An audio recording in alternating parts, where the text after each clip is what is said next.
it's Kirsten and I'm back with another video. In honor of it being the very first week of school, well for me at least, we're going to get into some freshman tips, well not even freshman tips, just like college tips and hacks to literally get the best GPA, stay focused, stay motivated, and how to stay on your shit this semester because we're not playing, okay? We're graduating. If you hear this chair squeaking, please just ignore it. I literally just can't help it. I literally just had my first class this morning and it ended so early, so I'm like, I'm just gonna come over here and film my little video and drop some dimes, okay? Y'all are definitely gonna be able to use these, and like y'all just gonna be able to use these. Like these are my secrets, okay? To back it up for some credibility, last semester I got a 3.8 GPA.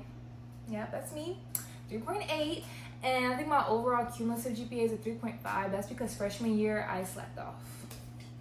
I did, but 3.8 spring semester, 4.0 summer semester, and so we're literally just on and up, okay? And the semester before that, I think I had a 3.6. So good grade too. So basically, let's get into these tips, tricks, and how I maintain a good GPA while working and living on my own. So let's just get into it, okay? So first and foremost, before the semester even starts, you want to sit there and read all your syllabus. Like, I know it's boring and it's not that fun, but honestly, just read them. Professors, they drop so many like little hints and tidbits in in their syllabus. Like, if you don't read them, you're doing yourself a disservice by not doing it. So just read them, see how they run their class, see like what exceptions they make and like what grades really matter. Because like this one class I'm taking, we literally have to get to so many points, and then once you hit those points, you don't have to show up to class. And I'm like, what? But wouldn't have read the syllabus and I wouldn't know that. Mind you, this is like syllabus day, but like what if you're not paying attention and like you missed that or something? Or like you were confused about it earlier and you have to like ask a question, she better explains it. So reading your syllabus is so important, just making sure you get the best grades possible, knowing what grades matter, quote unquote, and what grades don't.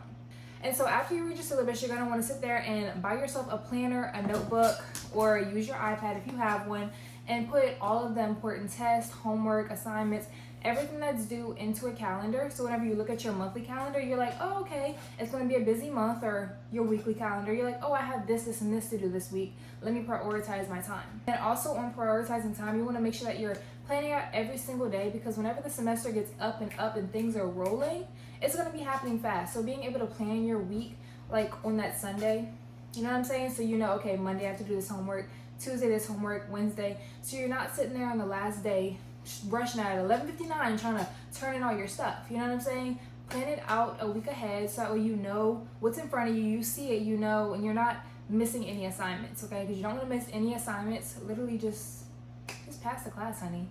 Like, turn in all your assignments on time, get into it, plan ahead so you're not last minute or anything. So if you have an iPad, personally, I like using, what is it called? Good Notes for like my class. Also like to use a little calendar feature on there too to like do that. But I also want to try OneNote. I don't really know too much about it, so I'm going to try it this semester and like make an updated video for next semester. I'll let y'all know if I liked it or not. But I've been seeing that with everybody's MacBooks and like just computers in general, using that as like a calendar. So I'm also going to look into that. But I also recommend having a paper planner just in your school bag so you can like see it, so you can see it in front of you, so you know it's coming up and like you can write it out. So I like to do that. It's so many calendars, but literally it's so worth it. So yeah, basically staying organized, prioritizing your time, and like literally just setting a time for what needs to happen in the week so you are ahead of it. You see what's coming, you see what's happening, you see what's up next. And next, I want to emphasize on making friends in class, or just knowing people in your class. GroupMe is a great way to sit there and have like a little group chat for your class. And I know you can sit there and create one for your entire class by looking at the emails and stuff. I've never created one, I've always just been added to them. But literally joining GroupMes is so important. Just make sure that everybody in there is being smart with what they decide to put in there, so that way like if the group chat does get complicated, it's not like test answers or like anything like that going on in there. Because if you see that, just leave, because it's not worth you getting kicked out of the university. But honestly, just being in there and being able to talk to your other classmates, be like, oh hey, how did you do this, or I'm having trouble with this, can you explain this? It makes it so much easier, and I definitely recommend that. It's definitely been a huge part of my success, is just like seeing how my other classmates are doing. And I want to touch on going to class. Personally, I'm a senior and I have 2 8 a.m.s, which I have 8 a.m.s every day. Ideally, I would like to go to school 2 days a week. so I can work the other days. But this year my schedule did not work out like that, and I go to school 4 days a week, 8 a.m. to like later. Okay, it's not the best schedule. It's really not. Honestly, it's a terrible schedule. But I'm gonna go to all my classes. I'm gonna sit there and make an effort to show up, because literally if you just show up, your professors see, oh, she wants to be here, she wants to learn. So like if something does come up and I'm like, oh, I can't turn this in on time, they're like, oh, okay, she's always in class, like no big deal, like something must be really wrong, or she must not have been able to like really complete, like, you know, something. So I definitely recommend going to class. Just like having the professor see you there every day is really important. So let's get into books. At my university, which I'm very fortunate and blessed, is that our books are like already worked like into our tuition. Our tuition isn't even that high, so it's like more of like a rental system. You basically can go and like rent your book for the semester free of charge, all of that. So I can get all of my books for all of my classes without having to pay a dime that's not already like incorporated into my tuition. And I love it because I'm not sitting here paying $800 a book, $400 a book, like it's all free. So I definitely recommend looking into like different ways to get your books if it's not free, because I know they have like different websites and different links and places that you can look before having to sit there and buy and pay the full thing to get your book. So definitely look around first before you sit there and decide to make a big purchase of like $500 for one book you might not even use in class. And also ask your professor if you're gonna like need the book before making that purchase, because you don't, I always get my books because they're free, but half the time I only really use like maybe 1, maybe 2 books a semester, but the rest of them just kind of like sit there because most professors don't really use the book. So definitely a question that you can always, you know, email your professor and be like, hey, are we actually gonna like need the book, or is it gonna be beneficial to my success? You know, definitely just try and figure that out, because I would hate for you to have to spend $500 a book or like $250 a book. Like, who wants to do that? Now let's get into some study tips. Me personally, I love to study. It's kind of weird, but I've always, like, I don't know, I just like school. Like, it pushes me and I push myself, and it's really just like, I like it. Like, I remember last semester I was really studying for 8 hours for my finance test, although during the process I really didn't like it as much. Hey Max. During the process I really didn't like it that much, but it was low-key rewarding, low-key, because then I like took the test and I passed the whole class with an A. So I was like, okay. I work for all of my grades. I'm not just naturally like, oh, okay, it comes easy to me. Like, no, I have to sit there and study and grind it into my brain. So I definitely recommend using Quizlet. I just use the note cards on Quizlet. I used to like do the whole learning thing, but then you have to pay for it. And I'm like, I'm not about to pay for it. Like, I can literally just learn from like the note cards. I put all of like my terms or whatever I have to know into Quizlet on like the little note cards, and then I go through like 10 at a time until I learn the 10, and then after I learn the 10, then I go to the next 10, and I just kind of section it up so I'm not like bombarding my brain by just reading through the same like 60 note cards. I'm going 10 at a time. So definitely find what works for you. I also recommend going to like the library or like having a study group or something. I personally, I strive on studying by myself. I've never been like a group studier. It really benefit me. It's more of like a social thing, and I end up like just talking the whole time. So it's kind of like, yeah.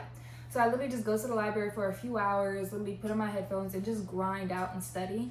No phones, no distractions, literally just focus in, get your schoolwork done, and then after, like, once you know it, then you know it and you're good. You can like walk out and like, okay, I'm ready for the test. You know what I'm saying? So definitely recommend utilizing the library, the quiet spaces, all of that, and just kind of like focusing in on what you have to learn. I personally like to use GoodNotes to take notes in class on my iPad. It's literally just like an easy little, like, it's like paper, but like you don't actually have to keep up with the paper, which I love. So basically it looks like this. My handwriting's shitty. I've had ones where like I've made them look nicer and stuff, but, and you could also like download the slides like from the website onto here, and then you could add like notes to it. This is like finance stuff from like last year, and you know, I could just like study and do all that. So I definitely recommend that if you have an iPad, but if not, then I also like to get a 3-subject notebook. So I know like for some math classes, I don't really like to use the iPad because I like to be able to erase and just like really feel it on paper. So I also recommend getting a 3-subject notebook so you can just use this for all your classes. It's easier rather than having to get like a big old binder for every class, you know? So a 3-subject notebook is really all you need. Highlighters, pens, pencils, loose paper if you need that. But I know for one class personally, I do need to buy a binder to keep everything organized because it's a continuation of the class last semester, and I want to keep all of the papers and like bring them over to use them. So it all just depends on like what you need.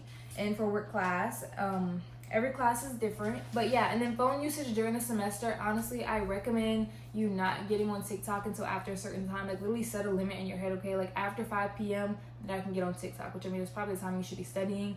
Or you can say like after like 7 p.m., I can get on TikTok.